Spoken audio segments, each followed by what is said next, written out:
I think you also have to fill those ESCC forms, and you detail your wealth declaration. What value does it serve? Have you had to respond to any question, or it's just for ticking the boxes? We normally fill these forms every year. And not everybody is an expert in valuation. Mm-hmm. And there are many values you can get from a property. A single property, you can have what we call the market value, the sale value, the forced sale value, the mortgage value, insurance value. So it depends on which value you take. If I'm told to value my property, I would basically look at what's the going rate in terms of the plot and how much probably do you use to construct that particular house, if it's a home. Like if I was to give the value of my home in Karen, I would probably say those are the parameters I would look at. And probably that's what I've always been looking at when it comes to placing the value. But when it comes to valuation, I think the question here should be, how is this statistic used? How do we use it?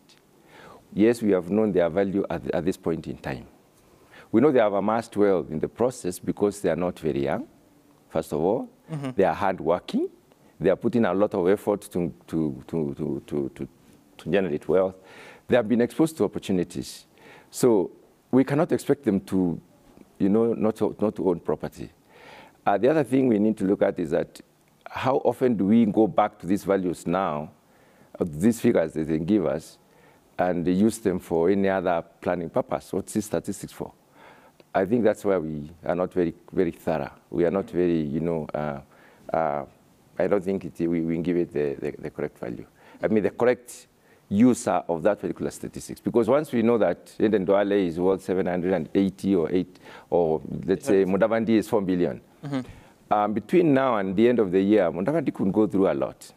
The value does not always have to appreciate. I mean, the value can also depreciate. Right. You can go through difficulties and you spend a lot of that. Then we are talking about the net value. Net value is less any encumbrance, any obligations. People have liabilities, they have debts, they have loans, they have all sorts of, So what they are giving here is probably what is expendable, what can be attached to their name as the value. But the big question is, how do we use this figure? Just to know that somebody is so much at the beginning, what do we do with it? After 1 year, can we go back and seek for revaluation? Mm-hmm. And the other issue is, once we have vetted a cabinet position or even a PS, during the next dispensation, we do not vet them again. I think that's another... There were directions from the High Court, I believe, that to revet should be vetted at every appointment. Okay, yeah, that was useful because there was a lacuna in the law where we assume that somebody is okay, we don't need to vet them again.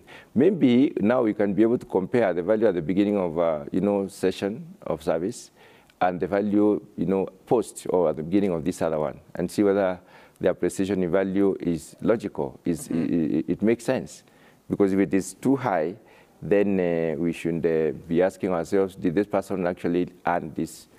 As you see, people engage in different activities. Right. In Kenya, you are not limited to just doing your job. You are also exposed to business. You can do all sorts of things to gain wealth.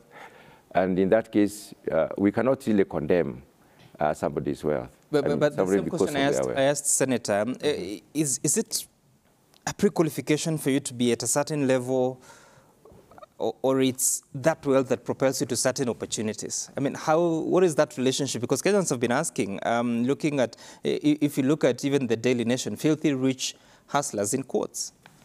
Yeah, I would like to contextualize the issue of hustler here and the ones who probably were vetted. Hustler doesn't mean everyone. Hustler means somebody who wakes up to do genuine business from morning to evening, mm-hmm. and you earn your living justifiably. I mean, that's what a hustler is. Mm-hmm. It doesn't mean that hustlers are poor. I think the idea is the means through which you get this money, you get this wealth.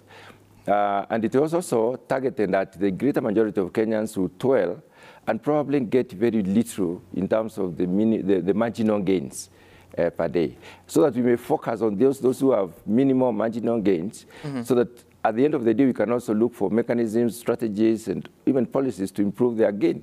And if you can improve their gain, it means you can develop our people faster and quicker. The idea of hustler actually is a term that befits almost every Kenyan. It's not a comparative term, it's a definitive and descriptive term.